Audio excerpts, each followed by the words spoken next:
Axial SCX10-II Jeep Cherokee kit.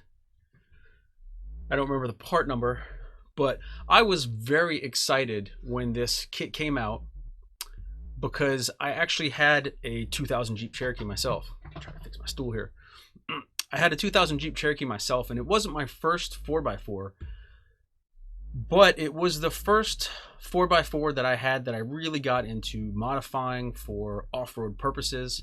I had a 76 K5 before that, and a 90 full-size Bronco, and I messed with them, but not to the extent that I messed with the Cherokee. It was one of my favorite trucks. So when the kit came out, went out and got one, painted it a nice locked up RC blue. Eric and I put it together online for you guys, and as much as I like it, I do like it.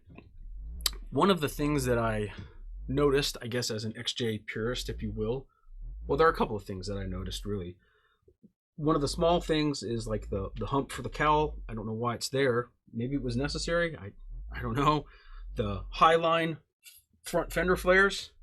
So these come up really high compared to the actual one-to-one truck. And one of the other things that I noticed, of course, is the undercarriage. The differential is centered, and absolutely is that picky for an RC car to worry about a centered differential? I guess it is, but I guess if you're going to try to build a scale replica of something, hey, why not try to have the axles match the full-size vehicle? So tonight we are going to install a set of VS4-10 axle housings in our SCX10-II.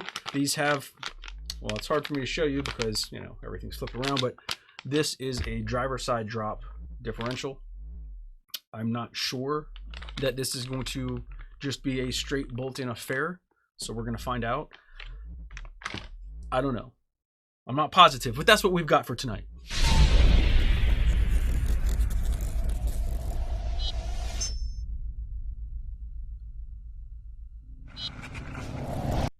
So,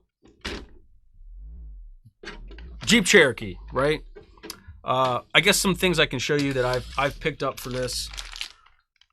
We've got some bushings from Vanquish. We've got knuckles, the front housing, the rear housing, and I picked up some incision drive shafts.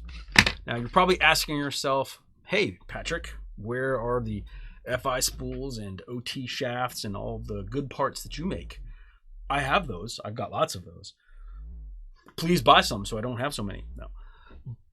But I want to try to do this, I guess, from the perspective of someone else that might be doing this swap that has this kit, they've put it together, they've driven it, and they're ready to upgrade the axle housings. Maybe they broke off a C or they twisted the knuckle. These are the original, this is the original kit style where the knuckles clamp on with the splined interface and not the molded in C's. So I am actually going to pull parts out of the existing housings to swap them into these new housings, and we're just going to see how everything goes. I haven't looked up, welcome Matthew, welcome Jackie, welcome whoever from Locked Up RC is also joined and posted as Locked Up RC. How dare you?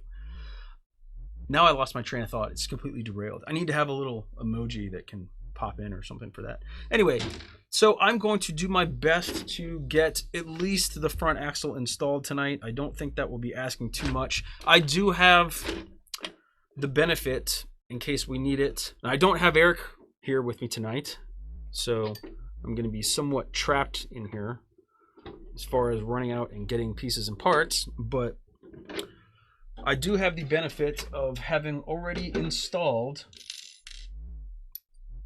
one of our Pro CMS kits. Hopefully you guys can make that out. I know the lighting in here sometimes is different, right? But this will allow us to move the track bar drop mount forwards or backwards as we need it. I don't know, let's see. I don't know what all, wow, well, we're gonna have to take this axle probably mostly apart because we're gonna have to get to the bearings. I didn't set aside any other bearings. Welcome Eric, welcome Jeff. Those drive shafts won't work on the kit trans. Well, This is all just part of experimentation. We're going to figure it out. They may not work. We may have to use the stock drive shafts. We may have to cut some things up. I don't know. We just got some parts and we're figuring this out as we go, because I think that's what a lot of people end up doing. Well, I got a mat over there. I guess I could use that, but I'm just going to get the front housing apart and we'll see what we can get into.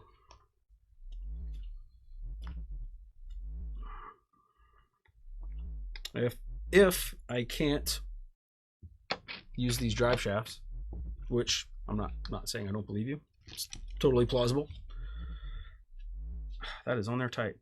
If I can't use the drive shafts, I suspect I will be able to use them on, where'd my pin go? On the truck that I'm going to eventually put these SCX10-II, so many acronyms, into, which is either going to be our SCX10 Unimog, or it will be the VUC. That was the other truck I was considering. So I don't know what that's going to go into yet. But that's okay. We'll figure it out. We'll get there. Where to start? I don't know how easy or difficult this is going to be. This may be fairly easy to get all of this done, or this may be a horrific nightmare. We may run into problems. I don't know. We'll see what happens. But having gotten this far, welcome Robert, welcome Paul. What is everybody else up to tonight? Everybody else up? Yeah, I said that right. Okay. I'm actually had a rough day myself yesterday. I don't know what was wrong with me. I woke up and felt like death was upon me. For those of you that live around Austin, you may know that, it is cedar fever season. And I think that was in full swing inside of me, because I felt like crap. But today I feel so much better. Man, it's like yesterday I woke up and wanted to get back in bed, and today I woke up and was my normal, happy, chipper, crazy self.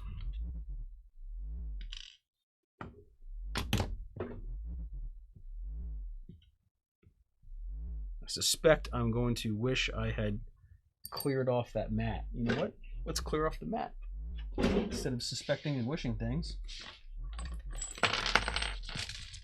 we'll just knock some things off of there. Let's see. Some emergency pins we made use of yesterday. Aha! Look at that. Now we're doing things.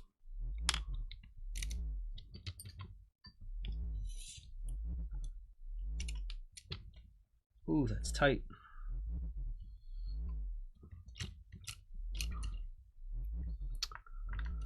I'm sure someone out there that is a fan of The Office just gave me a "that's what she said," right? And I guess now, once again, we've gone into not being family friendly, and that's okay. Once again, I have also forgotten to turn on the Facebook comments. Sorry about that, guys.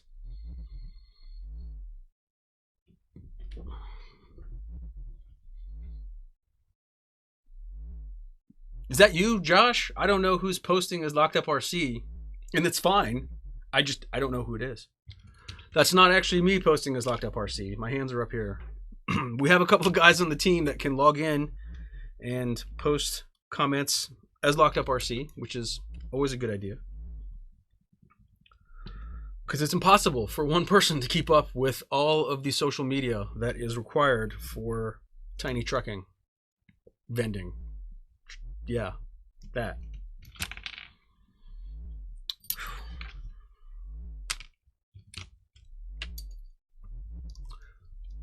So, Jeff, you said the shafts are the wrong length. Are they too long or too short? If they're too long, maybe we can just chop them up. If they're too short, well, that'll be different. We'll have to see what happens.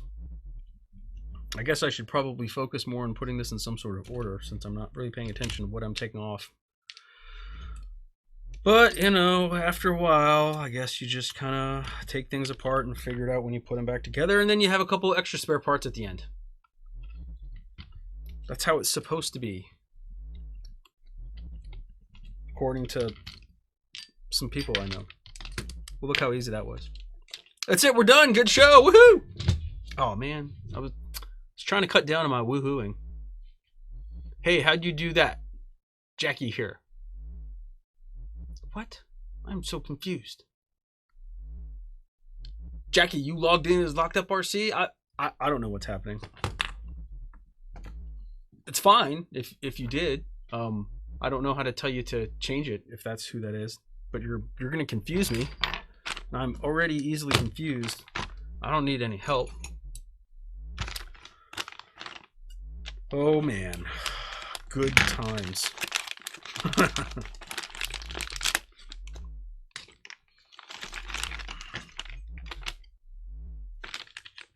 This will actually be my first set of Curry axles that I've installed, so I'm looking forward to this. They are super nice for anyone that's interested in picking a set up. I'm sure you could find some. Let's see, what do we got? Instructions.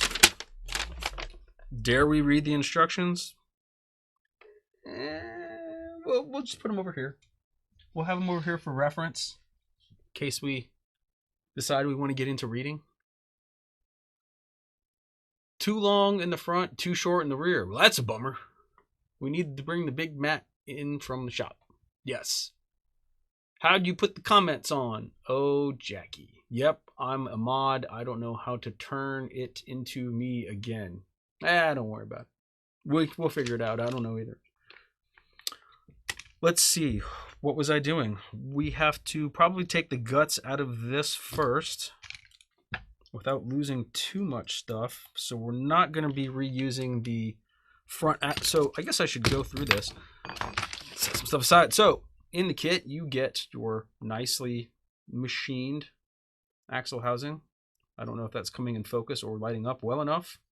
The lighting sometimes, let's see. Let me see if I can make that look a little bit, just a little bit better.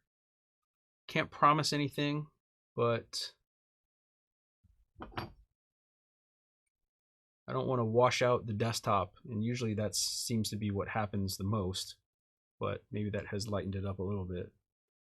Give you guys a little bit more detail. Oh, now I've got a shaky camera. We don't want that.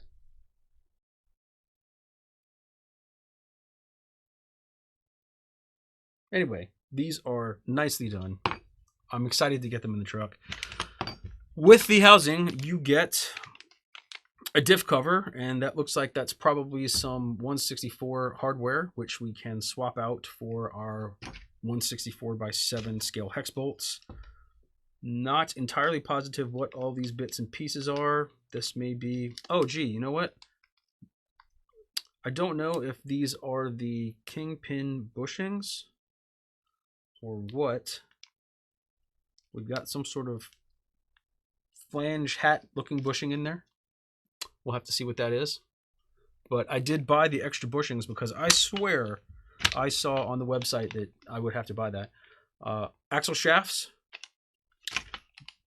offset pumpkin, so you're not going to be able to use the stock shafts in the front. I think we can in the rear. This would be, what do we got? Maybe a drag link, panhard, and then the bearing retainers. So pretty snazzy stuff. Did I miss anything? No, we're all good. Smooth. Yay. Okay, let's see. What will we need? We're going to have to take pretty much everything off of this because we're not reusing the knuckles. I thought about reusing the knuckles.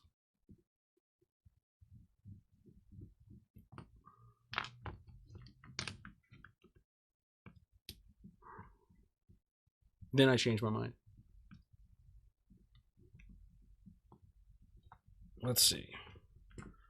So tonight we've just got lots of working out my Popeye forearms. I don't really have Popeye forearms, but maybe by the time we're done, I will be so excited. Actually, I'm going to put these by those so I know what we got. Let's see. I don't know if we'll be able to reuse the panhard, because I don't know exactly where everything's going to sit. But if we have to change the panhard, then we're going to end up changing the drag link, and there'll be mass hysteria, dogs and cats living together, all of that. I do know that we're going to have to, well, we're going to have to take this drive shaft off, because we'll have to pull the ring and pinion out. But all things considered, I still don't think this will be too bad. I could be wrong. I've been wrong before. At least once a show, I am wrong. So, I don't know. Jeff, did you, where's that comment? Did you install some of these in your SCX10-II? And if you did, please feel free to post some pictures to our Facebook page so we can see how yours came out. Because I am absolutely positive that we're not the first people to do this. So I in no way feel like I am innovating anything, but we'll see what we get into. I don't know. We may run into a problem we can solve better than other people did. I don't know. Or maybe this is just going to be a show where you guys watch me taking things apart and putting them together. I don't know. We do have stock lockers in here. What am I thinking? I have to pull the shafts out first.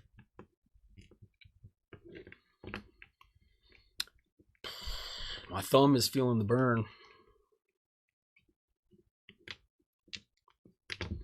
I wonder if you can utilize the stock, whatever you call those. I can't remember the the terminology for those screws.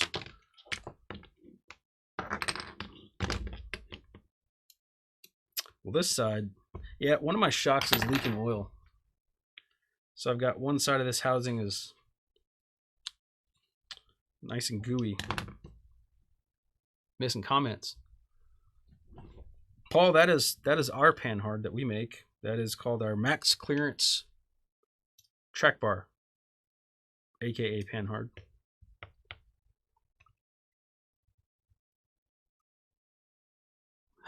Jackie, why? What does the panhard do? Oh, Jackie, we've talked about this.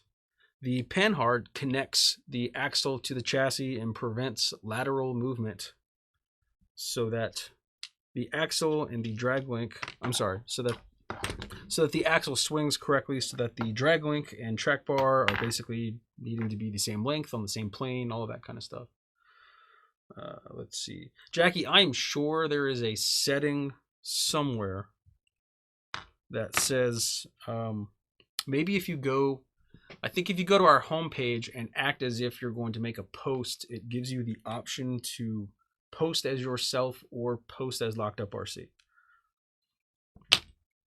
Okay, so we've got our shafts out, which we're not going to reuse. We're not going to reuse that or that or that. We will need to scavenge some bearings out.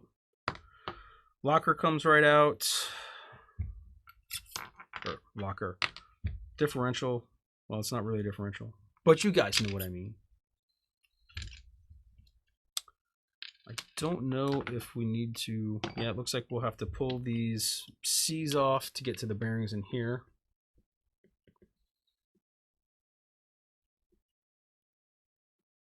You know, Jackie, I think I remember when I go to post things on the Locked Up RC page, it usually will tell me. It's like it gives a little option somewhere. Like it'll show the Locked Up RC avatar, icon, logo, whatever.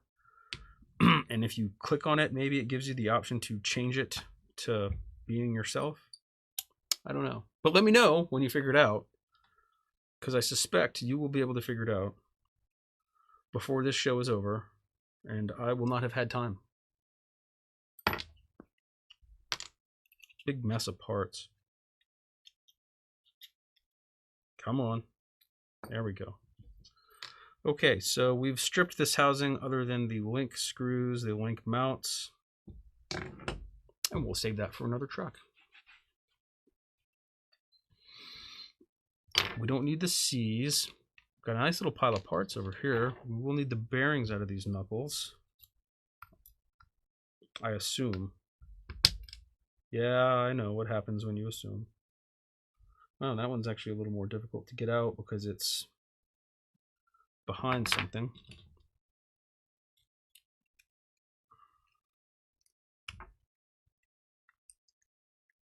There we go.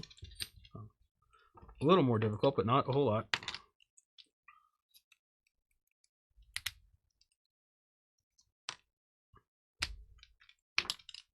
Yeah, not a whole lot at all. Good. Yay.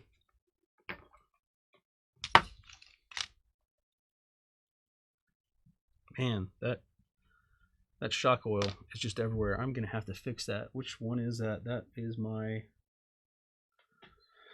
Looks like the driver's side. Yeah. Jackie, remind me tomorrow to fix the shock on the driver's side of the SCX10-II. So we've got, I believe, everything disassembled where we're going to need it to be, to the point that we'll need it to be disassembled. I'm going to check our instructions real quick. I'm curious to know what those little hat flanges are.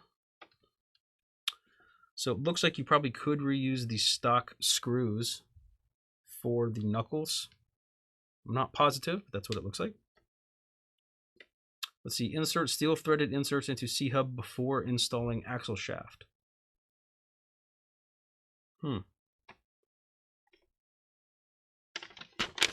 Okay. So we'll do that because they're telling us to. We're going to be good and follow instructions. At least this time. But next time, I don't know. I can't make any promises for next time.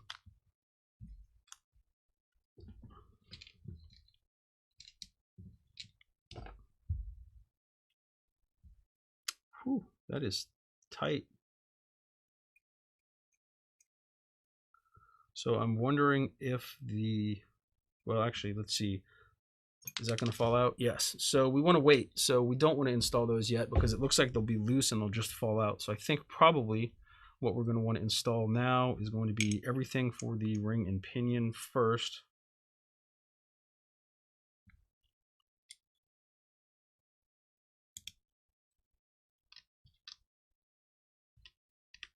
Of course, I did not label any of this. So let's see. That's my diff. So this must be... Just checking everything.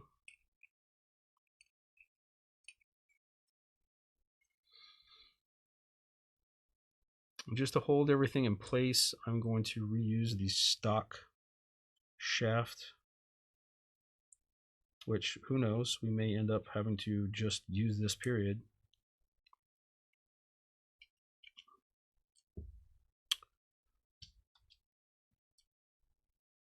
But pretty easy to get shafts on and off.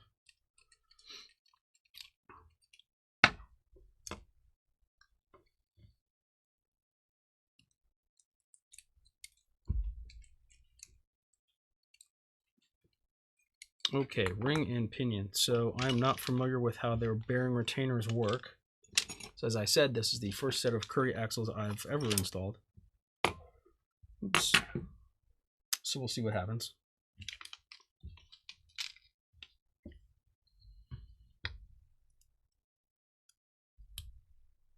But so far, this does not look like it requires a high degree of education. And that's a good thing. Seems pretty straightforward, cut and dry. Of course, as I say that, oh, get in there. Is that down? No, not even close.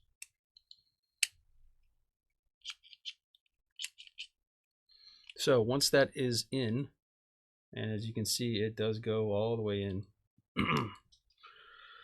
Looks like we have some probably 440 hardware if I know VP. So I don't know, maybe not. Could be 3 mil. Now I'm curious. Well, it's definitely 3 mil. All right, so they used some 3 mil hardware on the inside instead of 440. which I'm okay with.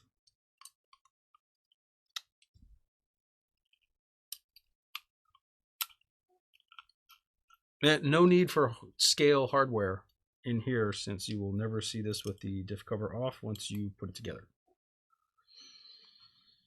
But if you want some, I know a guy.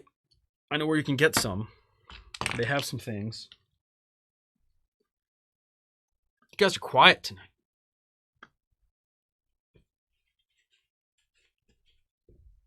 Need some talking. So, feels nice and smooth. Good times. What's next? Let's see. We could put the diff cover on. So we'll do that. Get that out of the way. I'm not adding any extra grease to the ring and pinion because it was already greased when Eric and I built it. And it's still got a little bit of goo on there. So I think we're good to go with that.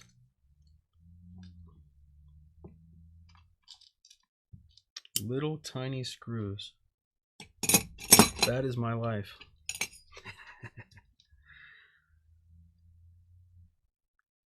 Little tiny screws need a little tiny driver. I mean hex driver, not like a scale driver. Now let me see if I can get this to snap in. I am encountering some resistance. So I must have done something wrong. Did I not screw it down all the way? It's catching just a little bit. I don't know if that's just tolerance or what. I definitely don't want to strip out the housing, so I'm not going to go Godzilla tight on this. But since that is absolutely seated,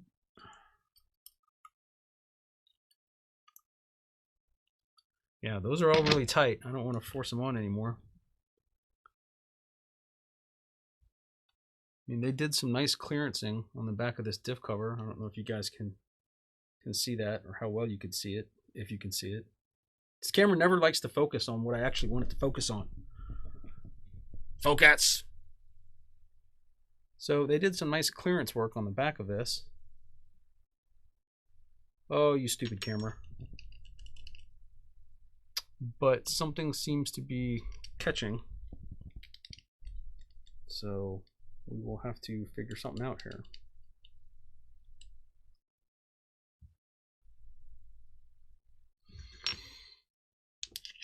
I don't know if that's kind of a known potential issue. Oops, well, that's definitely not going to help. If I try to just Godzilla tighten it, I don't want to use these little screws to force it into place. Looks like a walrus, a robot walrus. I don't know what that means.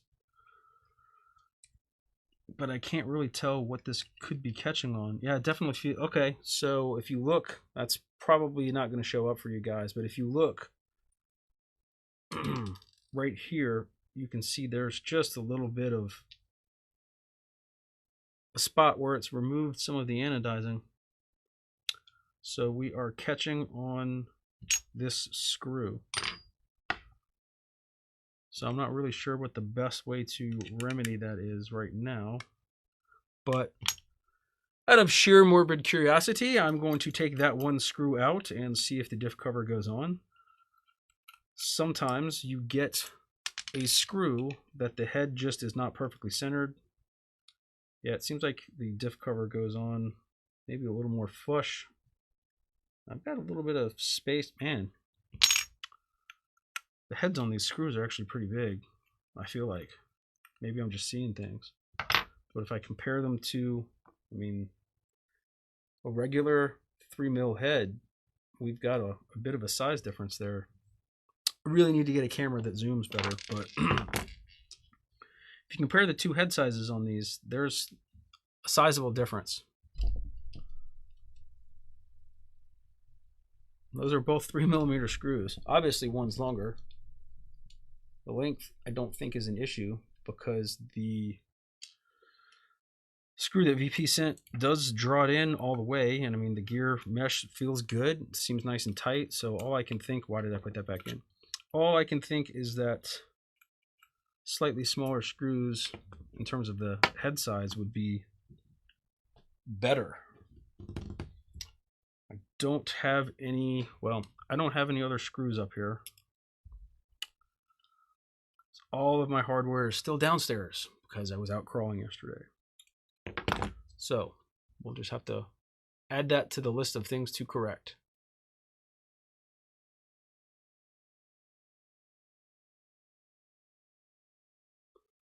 What? Jackie, I don't know what you're talking about, but you need to stay off the crack. You are totally confusing me. Anyway, so I think maybe swapping out to some different screws would help. I mean, you can kind of see the little gap in there. I mean, that's pressed down all the way. Earth shattering? No, not really.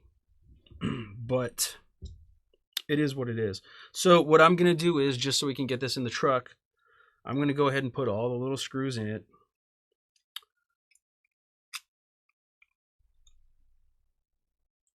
And whenever I go to swap these screws out for scale hardware, I will just pull the diff cover off and swap those screws out for some with a smaller head size. Should not be a problem. Actually, I guess I don't really even need to put all of these screws in, if I can even get one in, since we will not be leaving these in there. But I'll throw 4 of them in. I don't know why 4. Don't ask me.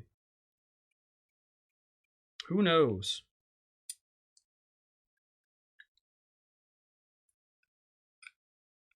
Man, the Hulk smashing me wants to put all the screws in and force them down. I'm going to stop myself. So, 4 screws. No particular reason for the pattern, just totally random. I just want to keep the gears and everything in there. Let's see, we've got some axle shafts to put in, but remembering what the directions said, we want to put our screws are fine. Dig, you tighten one side more, or did you do it equally? Just replace my 10-II curries, torque down evenly, no issue. Yeah, I don't know what to tell you. Like I said, it just is barely catching. I think I could probably torque the cover down all the way if I had all the screws in there. But, you know, sometimes in molding, you get one head that's just not perfectly centered. And once you've got it in there, it's in there. So, not a big deal. Not going to hold it against anybody. Where did that come from? Did I leave one of the screws out? I left one of the screws out, didn't I? You guys didn't even tell me. Did I? No, I tightened them all down. Where did that come from then? Do we have an extra screw? Dare I take this apart? Did anyone notice that I did not put all 4 screws in? I can't rewind the video. Anyway, we may have an extra screw. That may have come from one of the other bags. I don't know, but we'll figure it out. What I do know is that before we put the axle shafts in, we were told to put our little hat flange pieces in.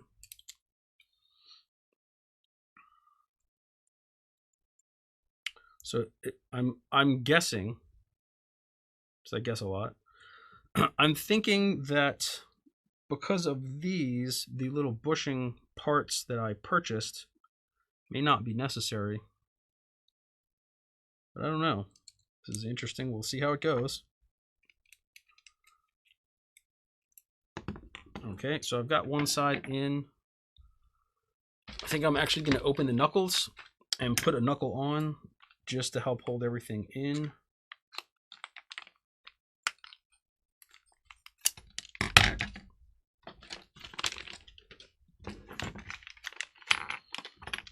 Let's see, we are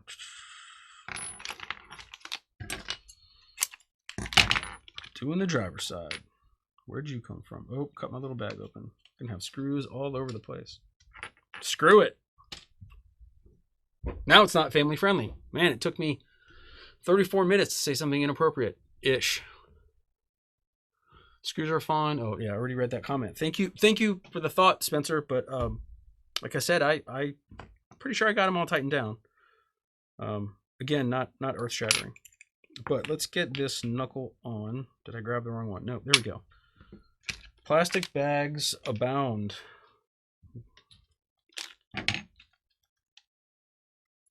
Well, more plastic bags. Man, they're all over the place. Actually, wait, let's see. I am upside down. There we go. So I'm going to need my bearings.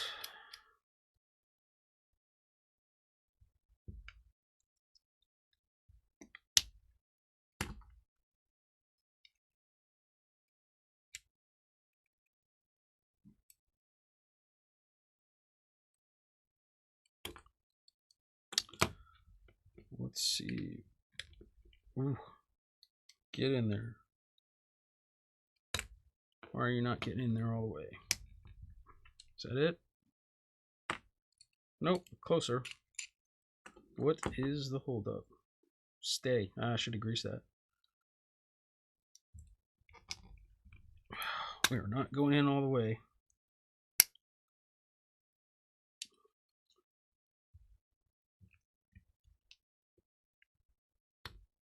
There we go. Sometimes I think you just have to take things apart and put them back together.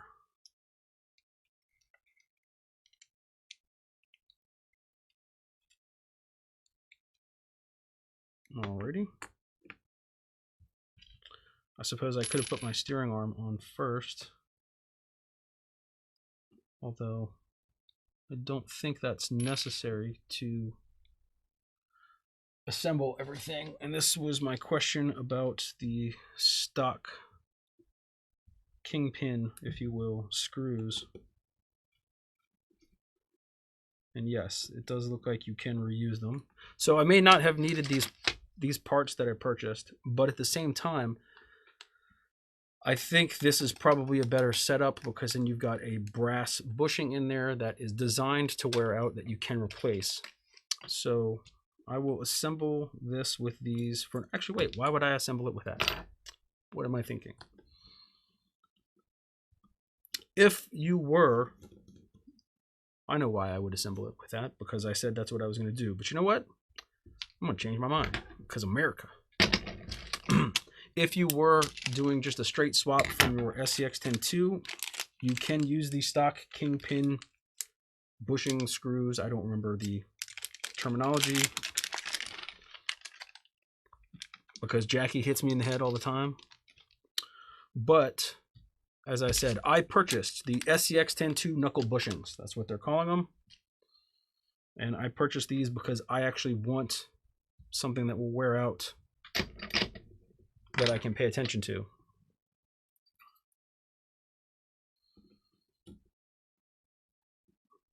And I bet, man, I bet this would look nice with some scale hardware in there too.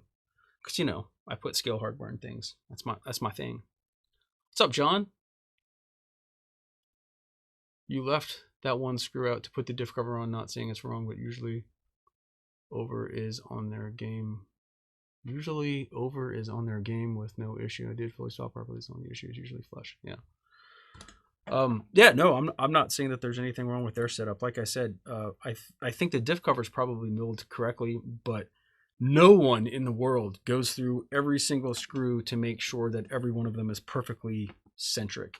And a slight, if it's off just a slight bit as you tighten it down, it's going like this. And if it just lands in the wrong spot, it is what it is. So knuckle one in and functioning, feels acceptable. I don't have the upper steering arm on yet. I'm just checking out the finish. I don't know if you guys would be able to pick that up with this camera that I have.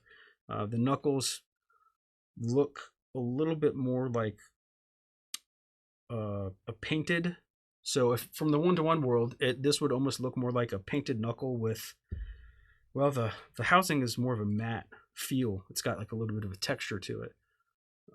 Nothing wrong with this at all. I actually like the way it looks. I think that's pretty realistic looking. So I think they did a great job on this.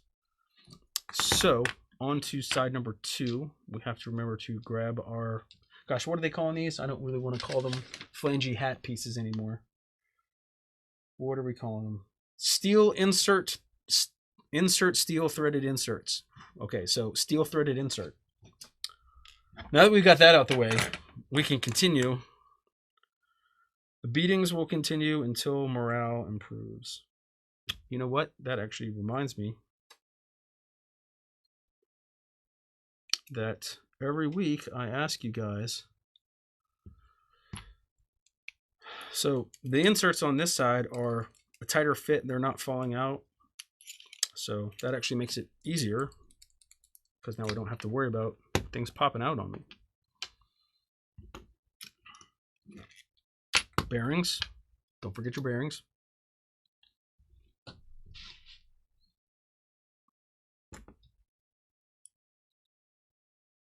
And by you, I mean me. I shouldn't forget my bearings.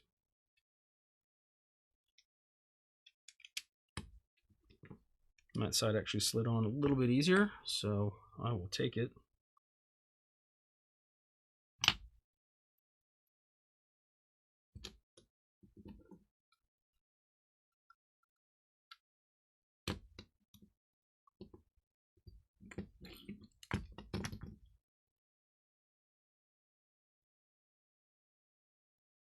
Huh. Hey Spencer, we are out of the 1.9 inner rings at the moment. We have been slaughtered for our annual Blue Week sale, and we are out of some things. But we are working on getting those and lots of other things restocked. I do not have a timetable.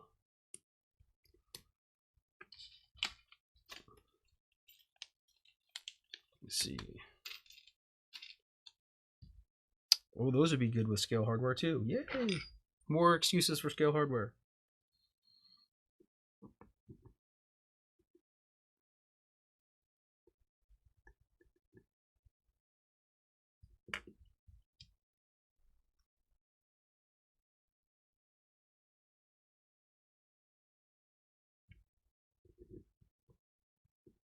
What's up, Freddie?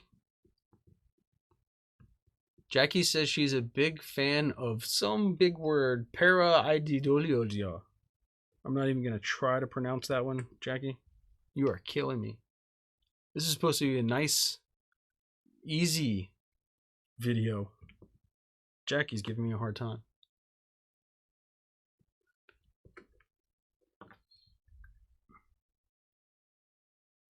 I'm going to back these. I tightened these other screws down. I probably should have waited until I had all of them partially threaded, because this back corner guy, there we go.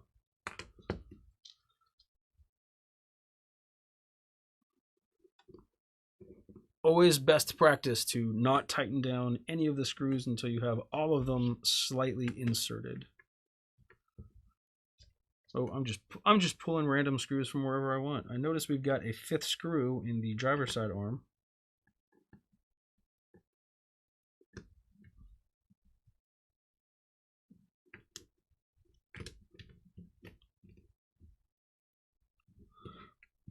Uh-oh. Almost lost one. And by almost, I mean it's down on the ground and I'll get it later. But I'm going to have some spare ones because I did not install all of them in the diff cover. Man, this is a little bit of a tighter fit on this side than I experienced on the other side. But I think we're okay.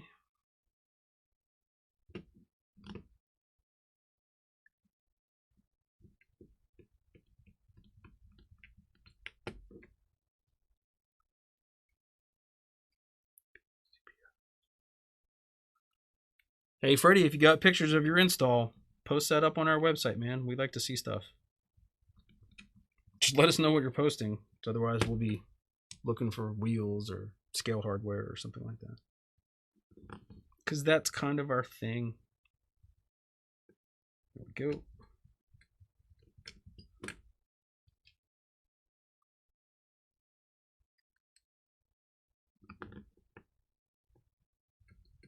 Now, something else I will note for you guys. or anyone else that's watching, when I install tiny hardware, I use a tiny handle compared to a large handle because I am able to put less torque into it without really having to work at it. And that kind of reminds me that, hey, I'm working with tiny hardware. And it is pretty easy to over torque stuff like this. Snap a head off and then, oh, that's just not pretty. It's already hard enough to drill out and retap a hole. I am sure doing it for 164 hardware is less fun than 2 or 3 millimeter. Although 2 mil is pretty close. Still.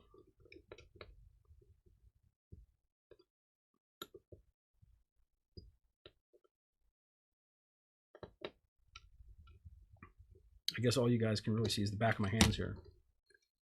I am not doing a good job of being Vanna White or whatever. All right, Shebling. Axle, I present to you people. Let's see. Eric, you can do without the arms. Watch the thread inserts to make sure they don't move. Watch the thread inserts to make sure they don't move. They're thread inserts. I don't see any. Oh, sorry. Yeah, okay. Thank you, Eric. I am brain dead. Haha. Thank you for pointing that out about the thread inserts, because I think this is exactly what he's talking about. I don't know if we'll get focus on this or not, but how close do I need to get focus? You can see, although I tightened it down all the way, the thread insert kind of dropped down and spun around a little bit. Thank you very much, Eric. Let's see. Where did I put my tool? So I will need to back that out and get the insert to go back into its home, then tighten it down. Oh yeah, that actually makes it a little bit of a smoother fit as well. Wow, this bottom one is super tight.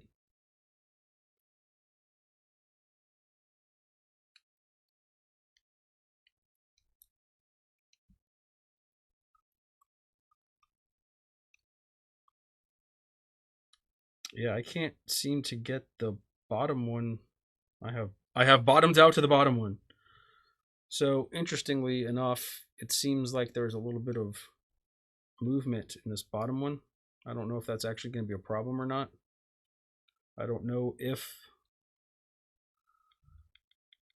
well, I guess there's a little bit of movement in both of them. I don't know if the shoulder screws would actually be any better. I don't really think this is going to be enough to hurt anything. I'm spinning the axle, it's not hitting it. So I think we're okay. Let me check this side. So it looks like potentially the same problem. I think if the, well, I don't know. I think if, when we think about this, either the steel inserts or the brass needs to be a little bit shorter. I don't think shortening the brass would help anything. So I'm thinking that the steel inserts maybe could have just a hair taken off of them and would eliminate a little bit of this play. But everything seems to spin freely. I don't hear any contact.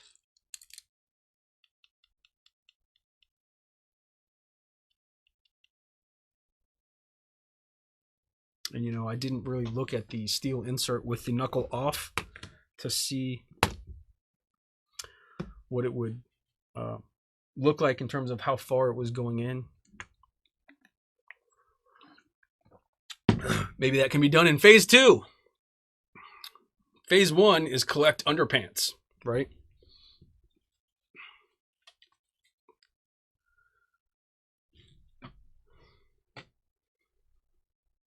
Hey, Eric. Yes, my chat's behind because I have to scroll down on the comments for it to show up. It doesn't like auto scroll. I guess they don't want me to miss anything. So then I end up missing things. So there we go.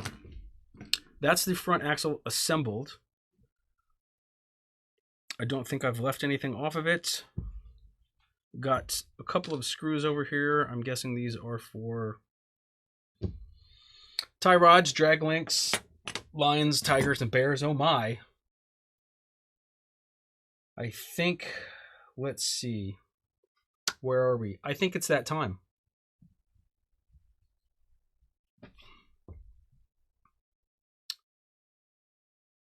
Yeah, it's dad joke of the week time. So let's see. This dad joke, let me see if I can remember this correctly. So this is a different type of joke, but it's still a dad joke. The fattest knight at King Arthur's round table was circumference. He got his girth from eating too much pie. Huh? Yeah. So that is a dad / math joke. So it's a double whammy, I guess. I don't make these things up. I just find them and share them with you guys. Much to your dismay, I am sure. But it's become a staple of the show now, so I feel like I have to do it. And even if you guys vote me off of the island, I'm still going to tell the dad jokes. I don't care. So let's see. What all are we actually going to have to do to get this bad boy in here? Move some things out of the way. Rear housing, shaft, okay. I am fingers crossed. I am fingers crossed. Yeah, that makes some sense. Well, I guess the first thing I'm seeing is we may have to, and when I say we are going to have to switch sides for the upper link.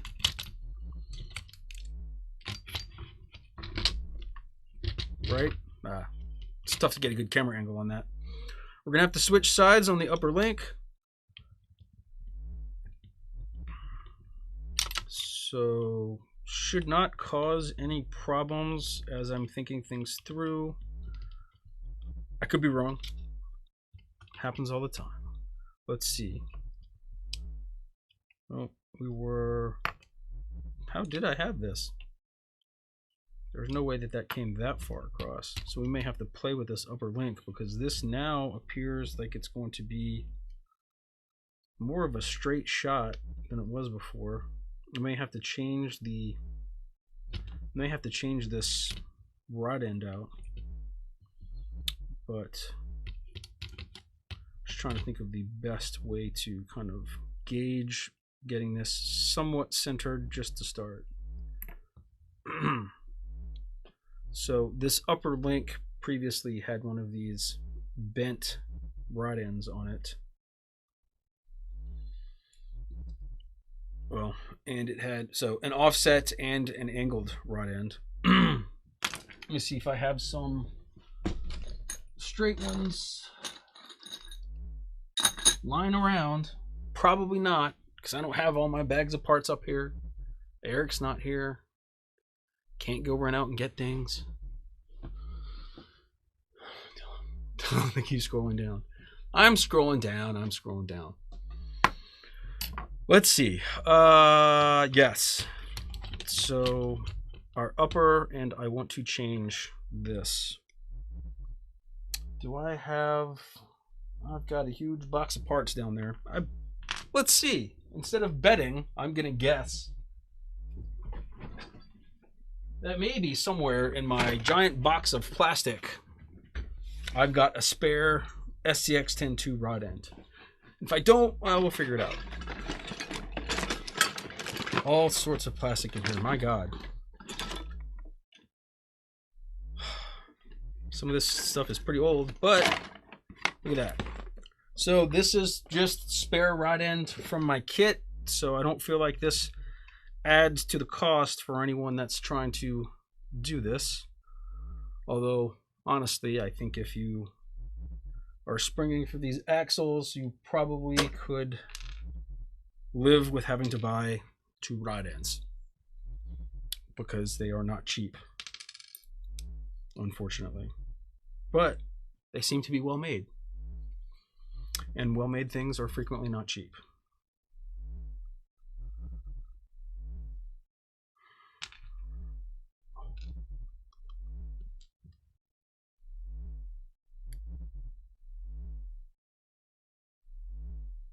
What?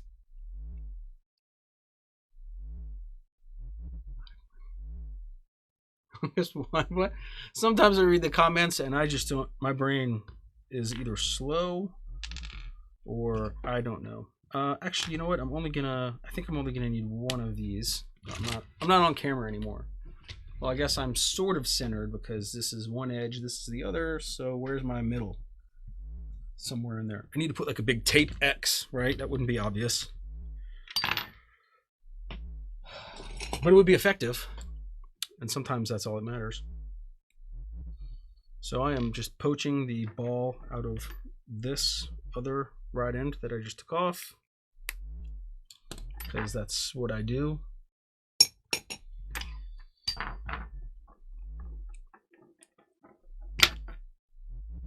Go on your home. Okay, now I don't remember. I know that couldn't have been that way. Would it have been this way? I don't remember exactly which way this link was set up. I'm guessing. Well, you know what? We're going to put it in. If it doesn't fit, we'll go back and fix it. That's how things happen. Hey, hey.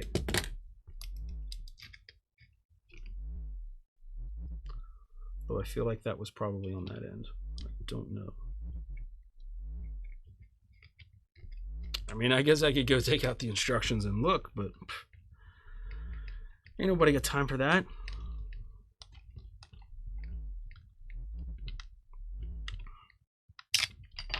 Okay, so we've got an upper end. Yeah. One thing done. Woo! So now I have to try to figure out what screws I used where for what, all of that stuff, and get shock oil off of them.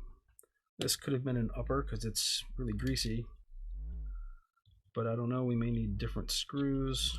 Is this threaded? This is not threaded, but I suspect that's why they gave us some of these nuts. Oh, and they actually gave us some screws. So I'm going to use what they gave me because they gave it to me.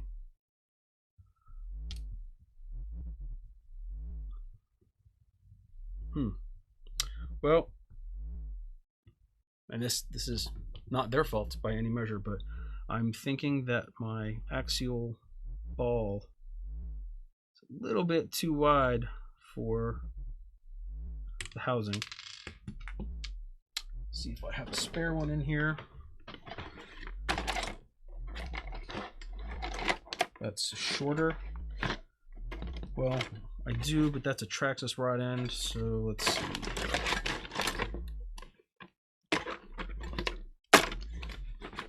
So many parts. I mean, seriously, it's just like a random box of... It's not random. I know what it all is, sort of. Don't judge me. Just to have stuff everywhere.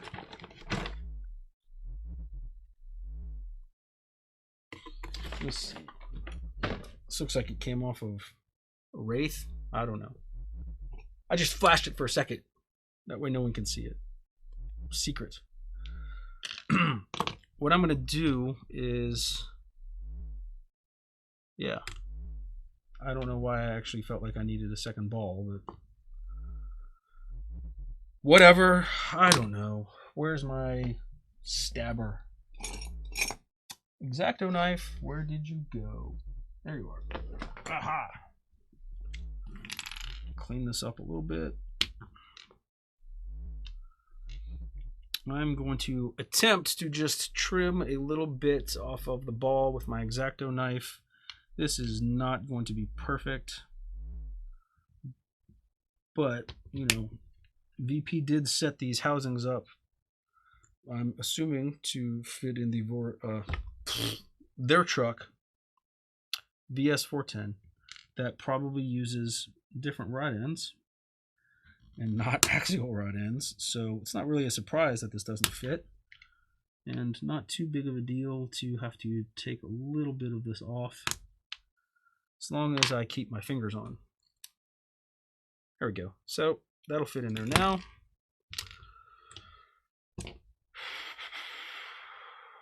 I suppose I could have done that with it in the truck, but sometimes when you got the spaghetti monster going, it's hard to hold stuff. So I just grabbed a spare rod ends to help me hold it. I'm sure you could do it without it, but I do tend to stab myself with this thing. And I'm a bleeder, so, you know, got to do what I can to minimize the blood.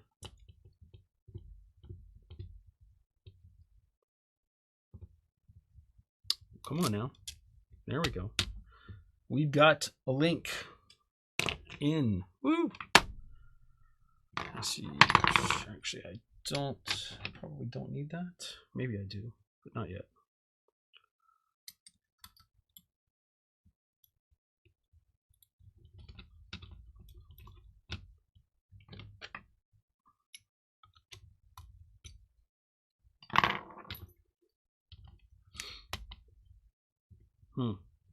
So, putting the upper link in the stock location, I'm running into an issue of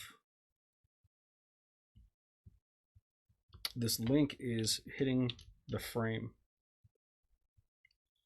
So what I may have to do is figure out a way to notch this, take this upper link mount off, and then just space out the rod end up here.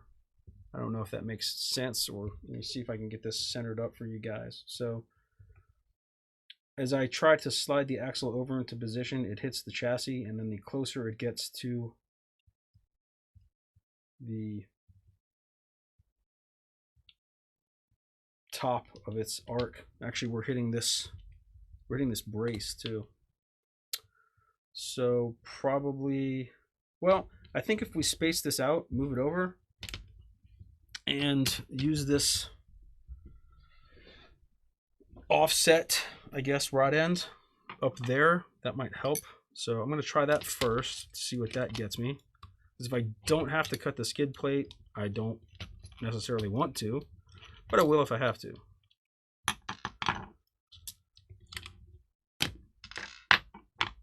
So disappointed in you guys because I didn't so much as get a groan from the dad joke. I mean, you know, expect more.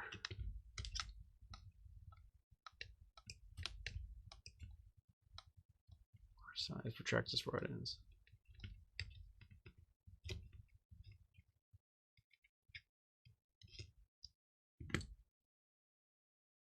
What's up, Dion? Welcome. So let's see, we are going to try to, the first thing I'm going to try to do is just use this offset rod end to drop the link down a hair, which of course means that I need to swap the two balls. If you're just joining us, I'm about to swap my two balls. Yeah. Put that under family-friendly YouTube. How do you like that?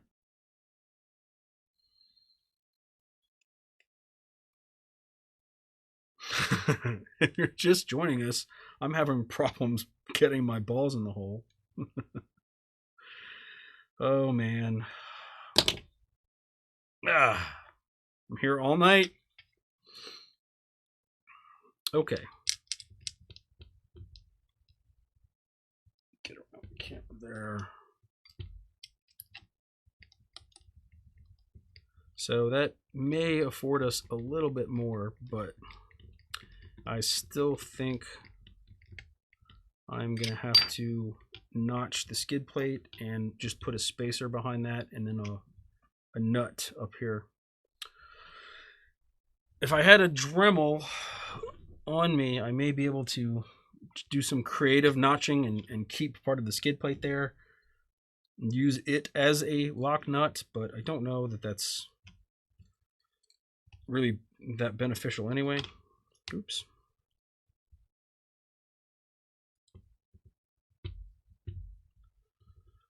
And as tight as all of this looks like it's going to fit, I'd probably prefer to err on the side of caution in terms of having extra space for it to swing around.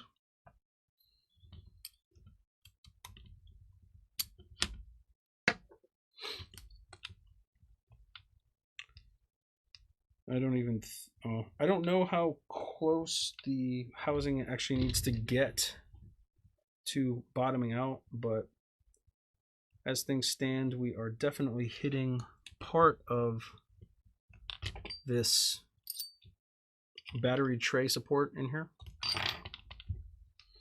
Now, using a smaller link might help. These are fairly beefy, but I think if I just cut the skid plate right here, then I would be able to use a standoff, space this mount out, and I think I'd get enough. I mean, because it's pretty close. But, you know, hey, we're in experimentation territory. So, other options would be to possibly cut this cross member, but I'm still not sure if I'd get exactly what I want, because I'm not sure. It looks like to get this centered, I still need to go over that way a little bit, and it is just hitting the chassis right there. So let me see. I don't have any good things to cut with up here. So let's see. But we are going to need the upper link in. So let's see. What's the best way to do this? I'm going to back this out.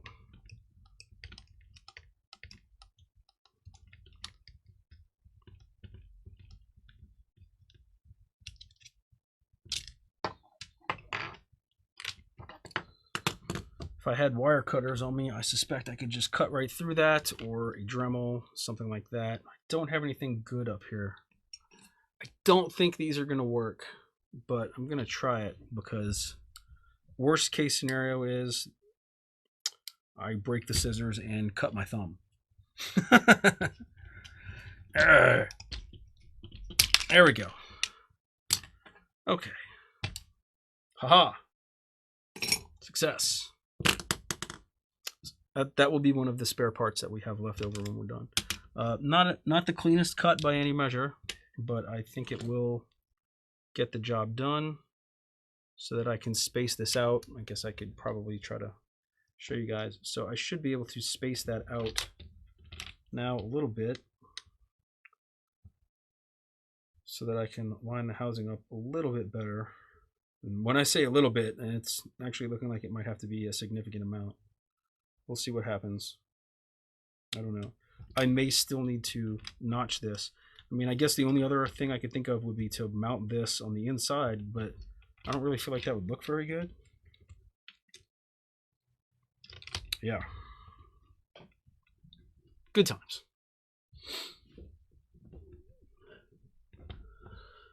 Do it, Paul. Don't let anybody stop you. So I'm going to need a standoff. Man, all of my hardware and everything I think is downstairs. All of my long screws, everything, because I had to go crawling yesterday. Let's see. I may have something in the box of random that I've got up on this workbench that I could make use of. Actually, you know, one thing I guess I could look at is, do I already have a link that's about the right length? No. Too short. Curses. And I was testing because this link is just smaller, so it may afford a little bit more clearance. Of course, I also don't know that that link is the right length anyway. So we may be cutting some links. But there is a little spacer in here on both sides that I will just poach, because I don't really remember what that link was assembled for, but doesn't matter now. This looked like this was steering, man. Part of me is considering running downstairs to get my bag of hardware, spacers, and randomness. But we'll do that when we have to.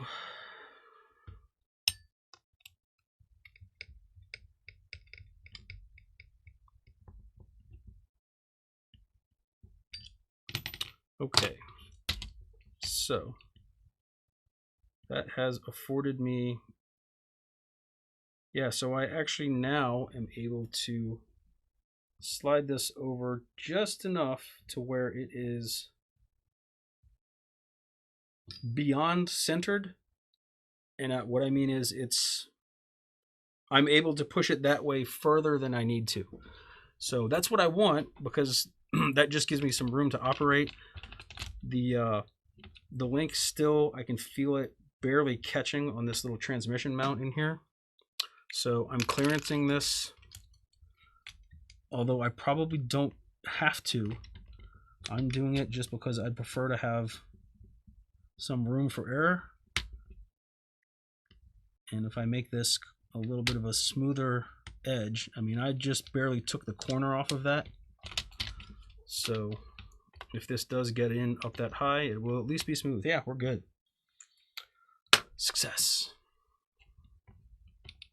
Yay. Wow, we actually probably can use the stock drive shafts. I don't know why I thought I'd need something different. I mean, if you think about it, the ring and pinion, everything's in the same spot pretty much. Oh man.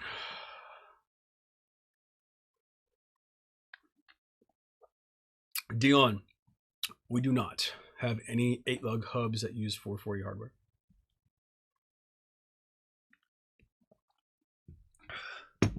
We have 8-lug hubs that use M2 hardware. Ooh. Makes my throat feel better. Water. It's the spice of life? I don't know. Did anybody watch South Park last week? If you watched South Park last week, please post up and let me know that you did, because otherwise I'm just, talking about it to people that didn't watch it, and that doesn't do anybody any good. So, let's see. What do we got next? Lowers and shocks. Again, I guess I'm going to have to trim my balls.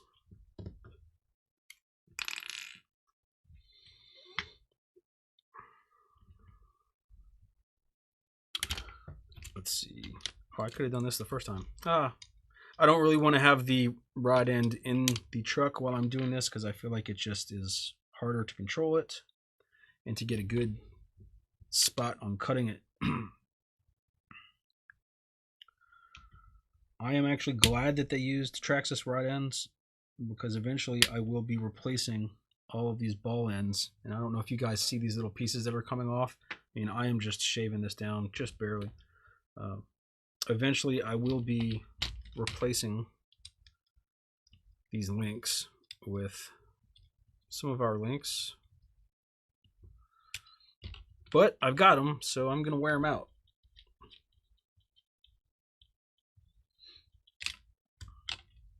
Before I replace them, I mean. But the reason that I would replace them with Traxxas rod ends is not because there's anything wrong with the Axial rod ends. It's just that over the years I have put Traxxas rod ends in pretty much everything, and that allows me to have less junk in my parts that I bring out on the trail if everything's using the same type of rod end. So just makes my life a little bit easier. Well, that's not straight.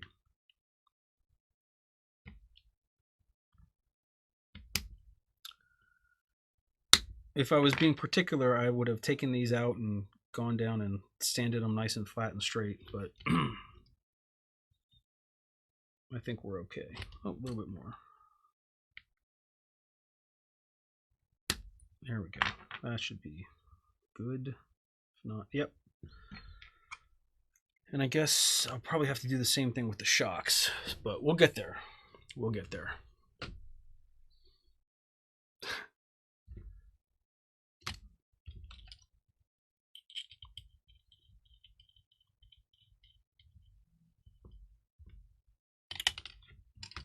Okay.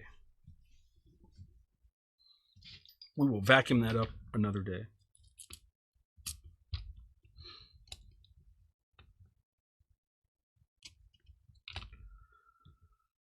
One in and done. I am really curious to see how this is all going to fit.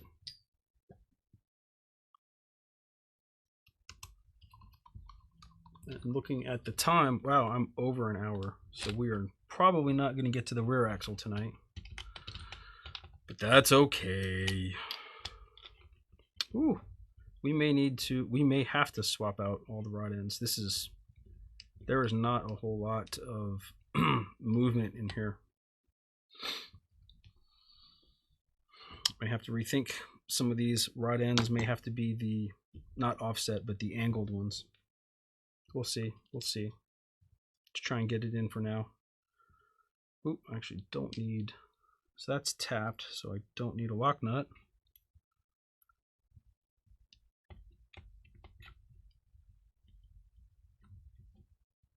I also don't know if that's the right screw. Is it going to go in? Yes, we are good. So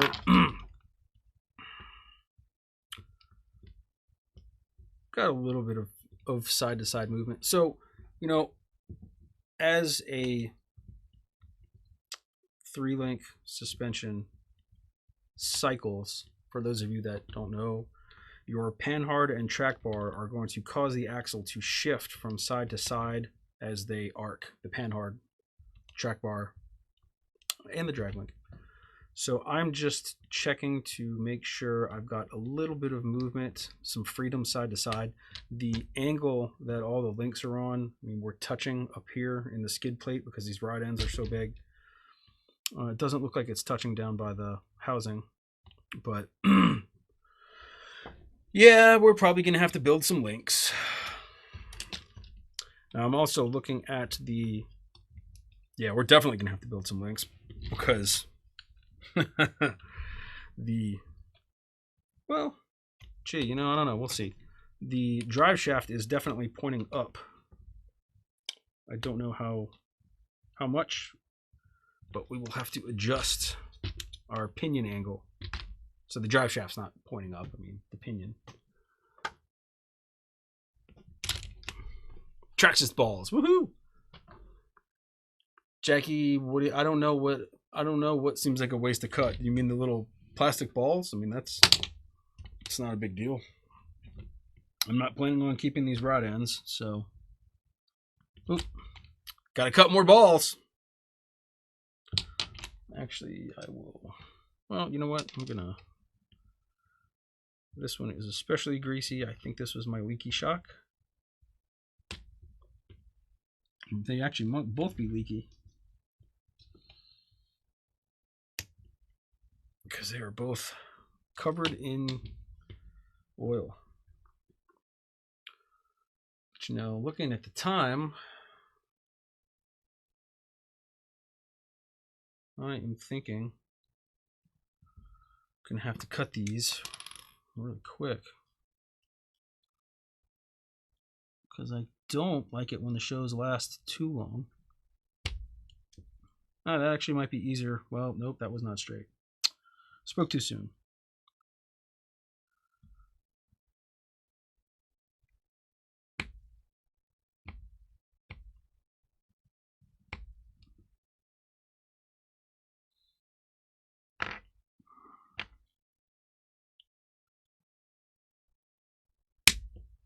Okay, that one's good. I am completely eyeballing how much I'm taking off of these. I'm sure that there is an exact amount I could take off if I was concerned about making this perfect. But as I said, pretty sure we're going to have to redo the links anyway. So these do not need to be anywhere near perfect. We're just trying to size this thing up. And you got to start from somewhere. So there we go. Get this popped back in.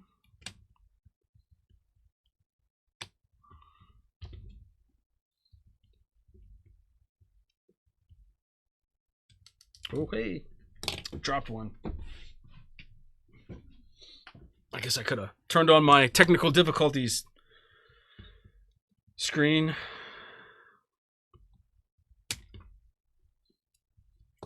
Okay. Going places now. We are going to get these shocks in, and then we will be in a good place. Perhaps.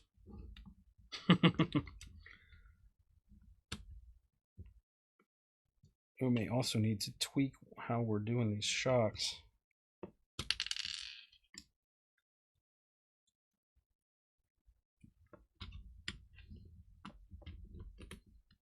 Go in your home.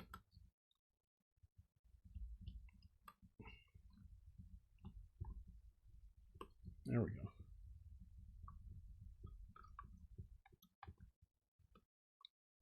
Oh, I'm supposed to put a nut on the back of that? Shoot. That's going to be fun.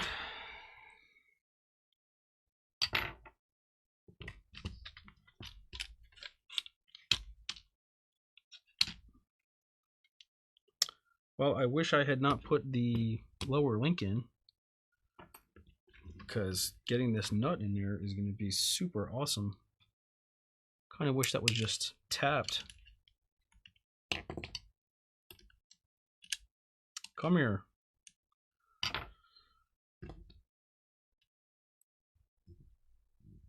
So I don't see a great way to sneak this in there,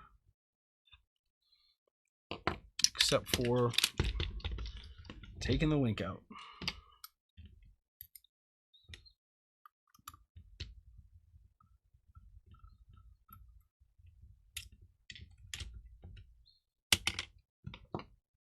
Even then, this may not be awesome, be fun, but let's see.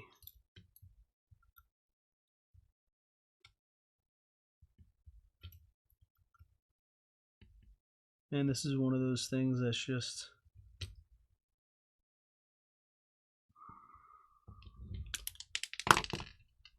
fun. Lots of fun.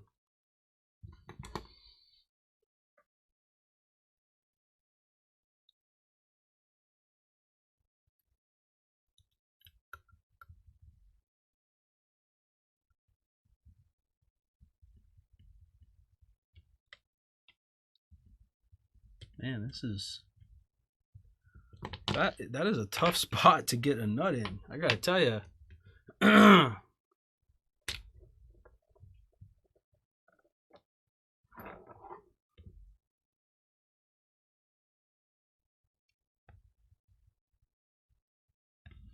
Well, I don't know about the rod ends, Sean, but I didn't get any VS4-10 rod ends.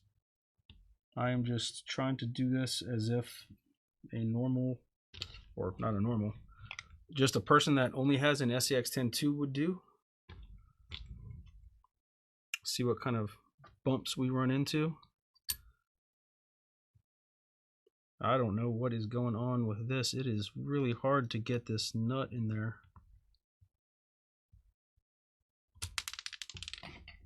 I mean, maybe it's just me, but there's not a lot of clearance to get a tool or anything in there. Maybe if I can just get it started, I'll be able to hold it in place better. I don't know. Of course, my magnet's fighting me too.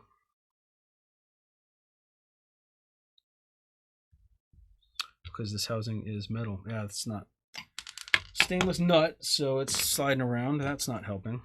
Man, this will give you fits.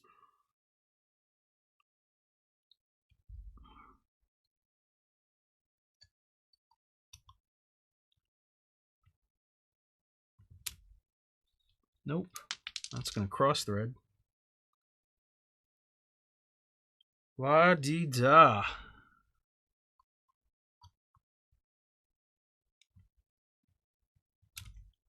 And every time I try and get this in there, it just goes sideways. It's frustrating. Mildly.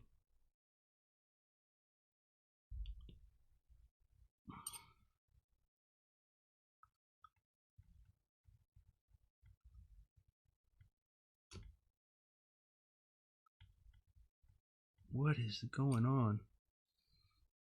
I'm going to have to hold this thing as tight as I can to stop it from spinning.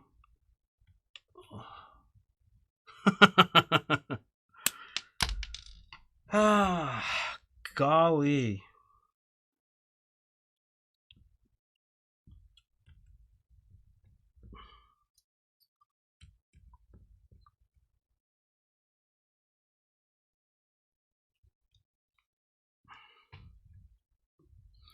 I mean, part of the frustration is I'm trying to get this to where you guys can kind of see what I'm doing, but it seems like the spot that I would need to hold this nut in just does not exist. It's got, every time the screw comes close to hitting the nut, it just pushes it a little bit.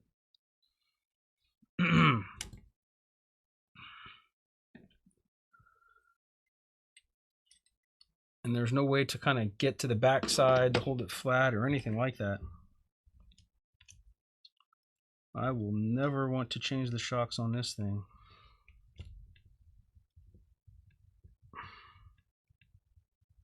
That's gotta get it.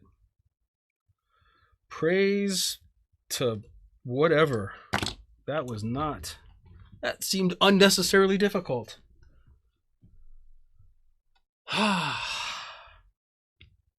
God, I need to start drinking.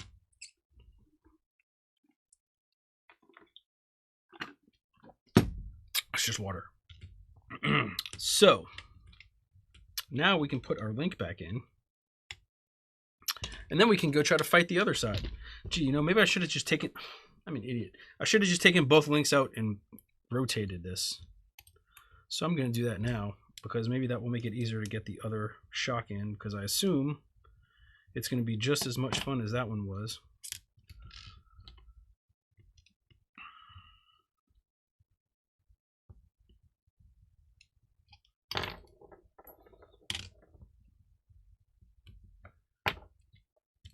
And I don't mean fun.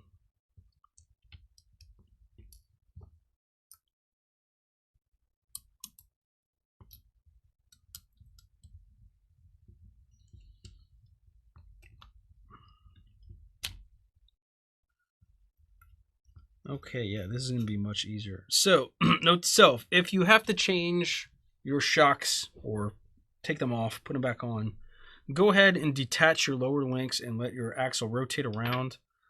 That's going to make this so much easier to get to. It won't even be funny. Oh God, yeah. Why didn't I think of that before? 10 seconds on one side, 10 minutes on the other. Curses.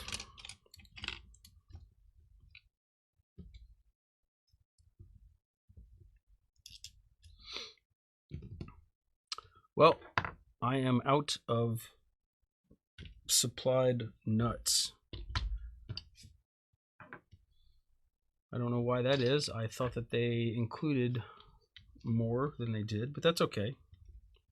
As I said, we are doing this to eyeball some things. And I think this will get us close enough to where we can kind of see what's going on. I'm really just a couple of M3 nuts short. One, it looks like. Maybe I do have one somewhere. Maybe I just missed it. I'll have to look around. Did I drop one? I dropped something earlier. No, that was a small screw.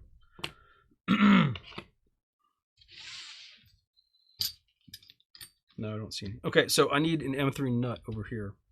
I'm sure that I will forget about that. But as I said, we need to rebuild the links anyway. Yep. That's just going to slide right out. You little punk. You know what? I'm going to take this broken, cut off piece of skid plate and just use it as a temporary nut.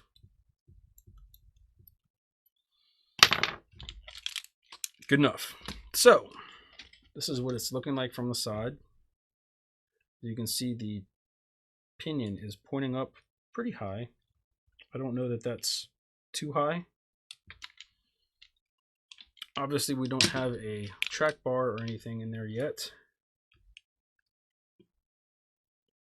Under compression, it does seem so. Yeah, you can barely see. Let me back this up a little bit, give you guys a more bird's eye view.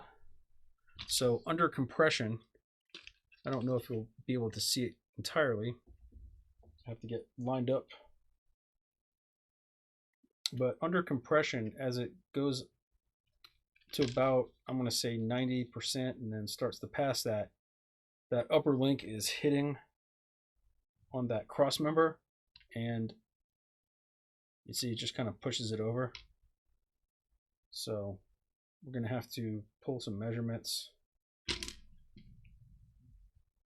Essentially, I don't know if, yeah. Yeah, it's pushing it over a little bit. So I'll try to show you guys what I'm talking about here. Well, I don't know that this angle is going to be any better. Maybe it's better if I do it this way. Now I'm thinking. So as we get to about 90% compression, this upper link hits on the cross member on this side, and it just kind of wants to kick everything over that way. So we've actually got good clearance between the servo. It looks like our drop, everything will probably be okay over there. We'll have to see. But I think that will all work out okay. But I also think, for some reason, I feel like I want the lower links to be a little bit longer.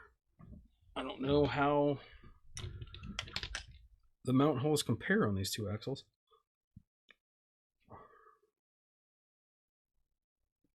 Look like they're the same to me. I'll show you guys what I'm trying to look at here. So from the center point, if you will, of the housing to where this link mount is, I feel like they're exactly the same. So the only thing that really could change here, well, let's see where our upper is. Of course, when I line it up to look at it for myself, you guys can't see it, but the upper looks pretty close. I think I am either going to want a slightly longer lower link, but then that wouldn't make sense if my lower link mounts are the same. So I'm thinking that maybe this upper mount on the Curry is maybe just a hair further back. So I may need a slightly shorter upper link. Maybe. We'll see. We'll have to do some more measuring. In the meantime, let me check my comments here really quick.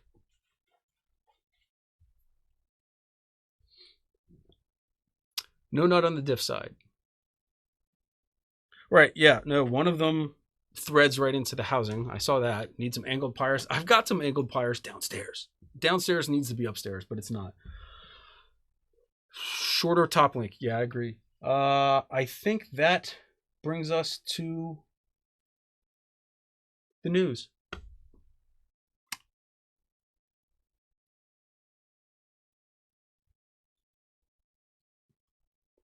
That's right. So last week we had some, I guess, what, renditions from Red Cat. So Red Cat Racing is now showing off a special edition Gen 8. This looks to be a chopped top International Scout 2, and this is what we were seeing the teaser drawings of, I guess, last week. It's called an Axe Edition. And no, this has nothing to do with Axe body spray. It will not get you more attention from the ladies. Or maybe it will. I don't know. At least in my house, the girls don't seem impressed no matter how awesome my build is. So the Axe Edition comes with a 5-channel 2.4 gigahertz Fly Sky transmitter, a Reefs servo, and a Hobby Wing. Oh, this is long. Hobby Wing X-Run Axe Bluetooth brushless ESC. Man, I wish they'd just shorten it and call it Axe. Make my life easier. Rest of the specs seem, I'll say, familiar. But feel free to point out anything I missed. Metal links, shocks, advanced steering, that kind of stuff. I think that'll be a nice addition. I like the body. I don't really remember my Gen 8 being crazy top heavy, but maybe this will lighten the top a bit. The next thing we've got in the news is actually something from the UK. I saw this last week. Thank you to the BBC for this tidbit of news. The UK is requiring drone pilots to register with the Civil Aviation Authority. So I'm wondering how that would work out in the US if they decide that we all need to register our drones. And I mean, I know why they're doing it. It makes sense. You know, they don't want people flying drones around airports and stuff. People can be stupid. So this makes sense, but at what point are they going to have to start having everyone with a model plane register the plane? Or do they already have to do that?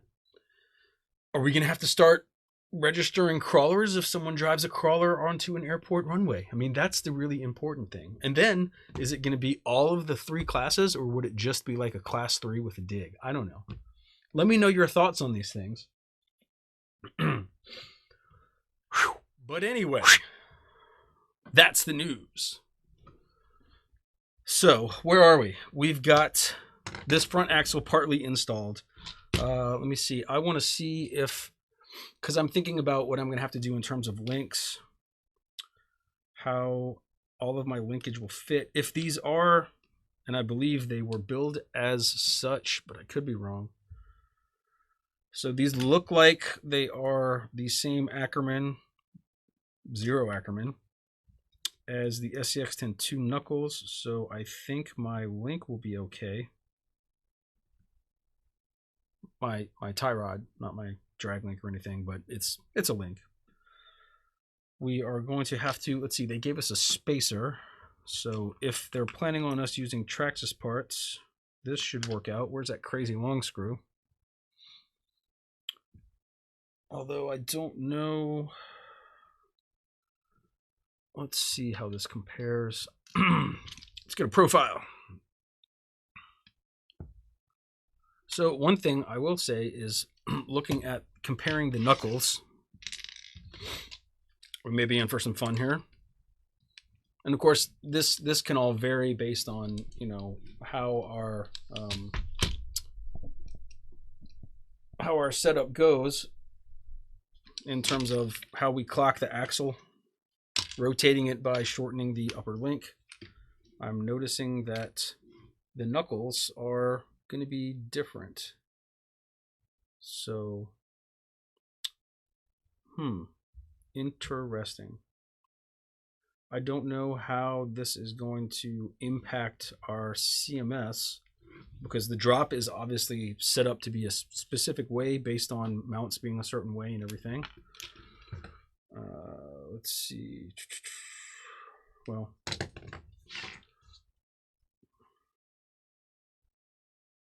so the mount point from the C of the 10-II looks the same.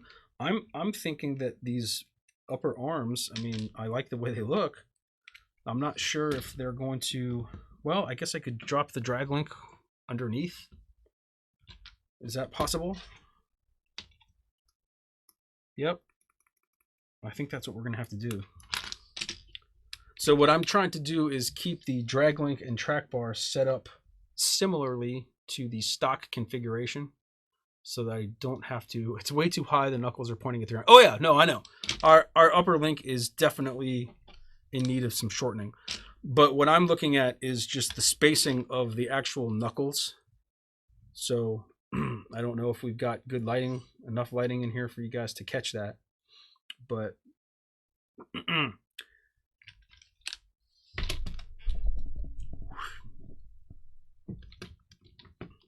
oh, maybe that may be too close. Extreme close up. So if you compare, see if I can get this to stay on its side without flopping on me. If you compare the 2 knuckles and where this arm is, right? So this upper arm, Oh, camera's dropping.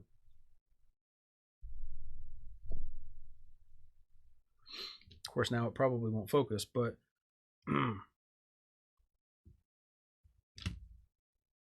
there is quite a bit of difference in terms of where the two arms would mount for the drag link coming down from the chassis. So just something else to kind of play with. I'm guessing, you know, when I first saw the Knuckles, my thought was, oh, I will have the tie rod mount to the lower arm and the drag link mount to the upper arm. But I don't think that's how this is going to work out. And that's okay. So I am guessing that I will have to dig around, and maybe I can make use of one of these spacers to take a little bit of play out of this. I will kind of show you what I'm talking about here in a moment, hopefully.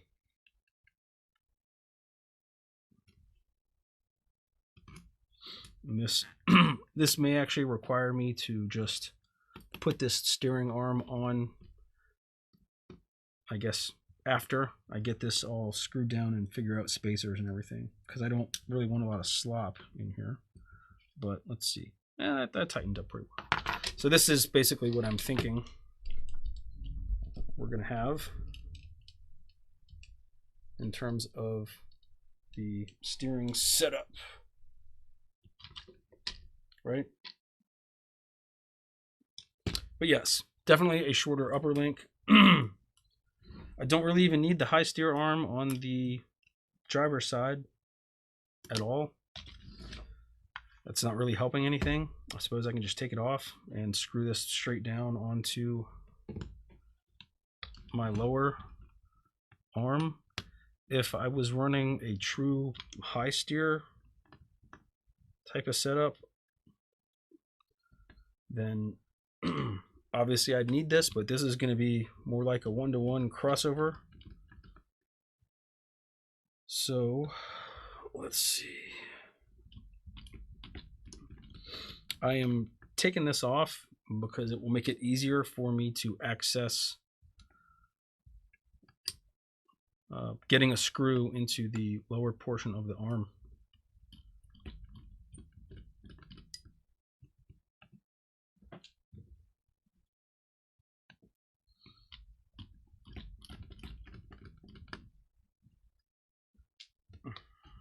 Freedom! So let's see.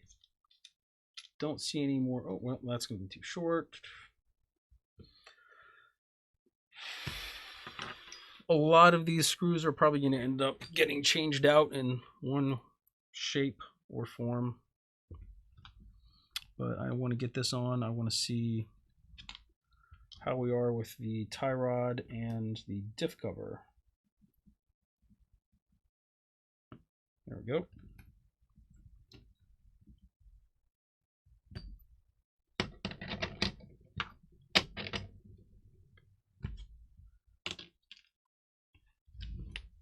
So tie rod looks good.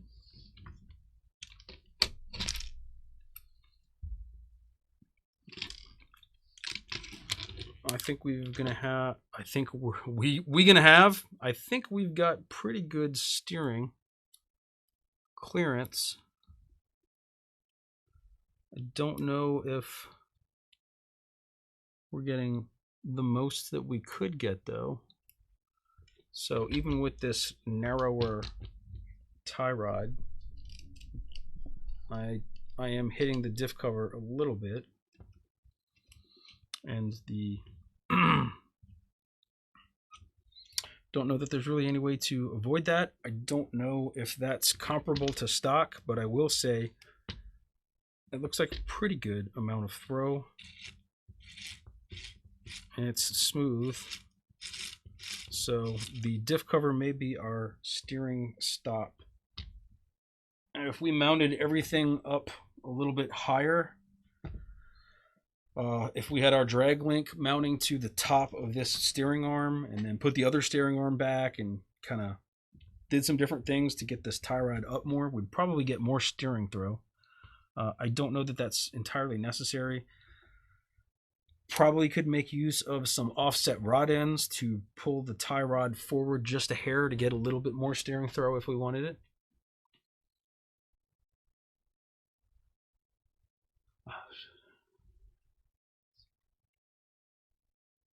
Same for the lower links based on the SCX10-II curves. Yeah. Hey, welcome, Thomas. So I think to get us up and going, though, we're in decent shape. We're definitely going to have to rotate the pinion.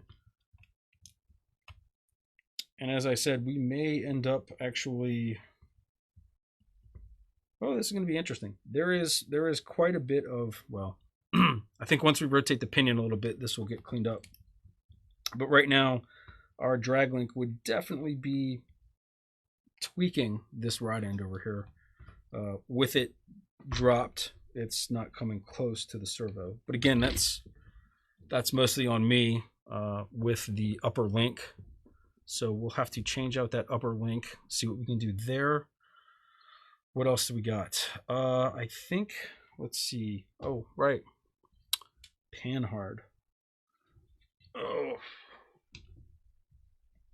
This will also be, I don't think this will be too bad. Famous last words. So as long as we're able to reuse the same length and get it to center, we'll be in good shape. I'll call that a win if when I attach this, it centers the axle where I want it. And I think it will. So, small victory. Yay. Maybe. Shouldn't say anything yet. Let's see, what's the best way to get this? Where are we? Right here. The best way to get at this is to take everything apart and start over. It's true. That would be the best way to get at this, but I'm not doing that. It's the only downside to having these sliders and everything,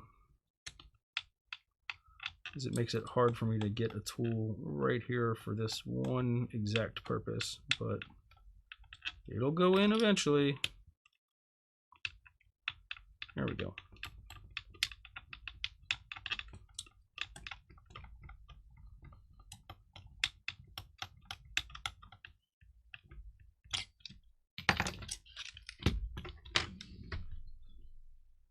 So I'm actually pretty happy with the centering of this. So at full extension, it is offset a little tiny bit to the driver's side, but under compression, as the axle arcs, it goes a little bit passenger. I don't know if you guys can see that. So I think this is actually in a pretty good spot. We may end up doing a little bit of tweaking on the linkage once we rotate the housing around. But that looks like it would drop straight down to where I would want it to be.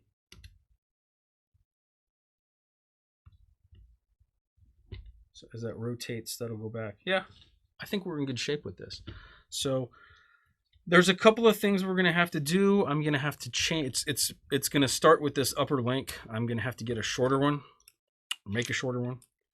I will get that done. But for the time being, or for the short term, or whatever, a couple of things that'll have to get changed, tweaked, whatever. I'm pretty happy with where this is sitting.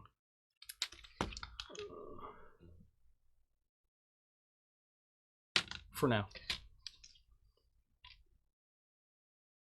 Yeah, I think we're good. The Vanquish ones capture the drag link and tie rod.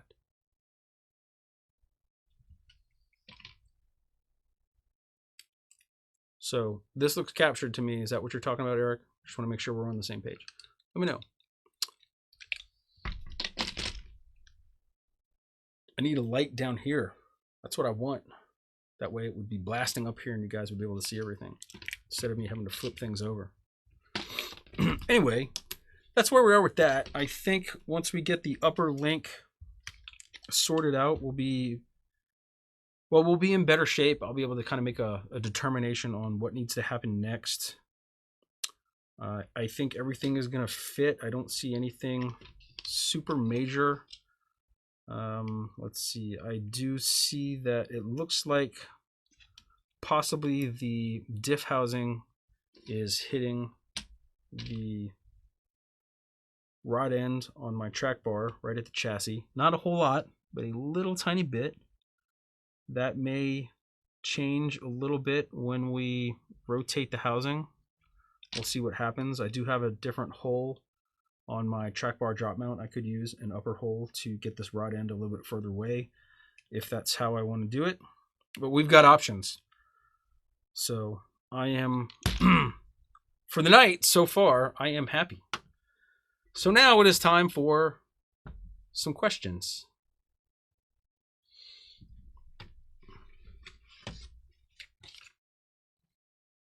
So tonight's question comes to us from Tim B. of Bartow, Pennsylvania, and he asks, "Hi, do your 1.9 B-Lock rings work on Vanquish wheels? I see you offer VP compatible 2.2 rings, but I could not find info about the 1.9 rings on your site. Thank you, Tim." Thanks for the question, Tim. I get asked this question a lot, and I think some people are getting answers from different places, so we're going to try to set this straight right now. Our wheels and rings are not compatible with Vanquish wheels and rings. You may be able to alter them somehow and get them to fit, but I've got a set of VP parts right here, so I don't know why I have this on me, because we need to be right here. I have a set of VP wheels and a set of our rings right here. So I'm gonna start with the 2.2, I guess, even though he was asking about 1.9, but using just the outer portion of this wheel, and hopefully the camera will, I guess, cooperate. I don't know what's the best way to get this thing to focus, but I've inserted one screw here, and if you look across from the screw, if it will focus on it, I'm about to smash the camera. Hulk smash. It looks close. Now, you know, I tested this out earlier and it focused just fine. But of course, now that I'm actually trying to do this, it's never going to focus. Never. Okay. So, oh, what? As soon as I get my hands in there, it loses focus? So, I hate you, camera. So anyway, it's hard to get it to focus, but with one screw in, if I slide this, it looks like everything lines up. And again, I know this is not focusing because just whatever, that's how things seem to be. No, I'm not gonna take that. I'm gonna make this thing focus if it's the last thing I do. It might be the last thing I do. So you can just barely see, hopefully, in there. If I let go of this, is it gonna spring off and go crazy? Maybe. Let's see what we can do. Maybe it'll like this background a little bit better. Yeah, that seems to be a little bit better. So I don't have good lighting into the hole, but with one screw in there, I cannot get a screw in on the other side. That hole that is directly across from it, and it's hard to see, they don't line up. I mean, it is super, super close. I imagine that if you, let me see if I angle this. So pay attention to this hole, because this is the hole that's straight across from it. You will see just a little bit of the side of the, I guess, the inner part of the wheel in there. If the light will catch it. Maybe the light won't catch it. What if we flip it over this way? Will the light catch it then? Yes. So hopefully you guys can see right in this hole right here, a little bit of the side of the wheel. Now, if you drilled out the wheel, or not the wheel, if you drilled out the ring to where you made every single one of these holes right? If you went all the way around with a drill bit that was a little bit bigger, maybe you could just, you know, yank the ring over and maybe it would fit. Maybe. But if you'll notice with the one screw that I have in there, even just to get it close, again, if it will focus, I've basically had to pull the ring over and the screw is not centered in the hole over here anymore. So all of your screws or none of your screws would actually be centered. It's a little bit easier to see on the 1.9 because what I did with the 1.9, took a black one, slapped some paint pen on there, just so you guys could see that as I bring this around, and it was focused for a second. I think this camera hates me. Seriously.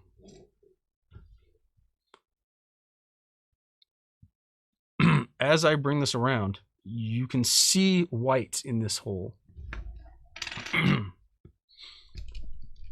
Focus or I murder you. There we go. So you can see the white in the hole and you can see that is not going to take a screw. I don't know how much you would have to drill out to make that work, but I suspect it would be a lot. So the 1.9s definitely would not work. 2.2s, I just don't think it's ever going to focus on a 2.2. I don't think it likes 2.2s. There we go. So now you can see it. I should have done this earlier.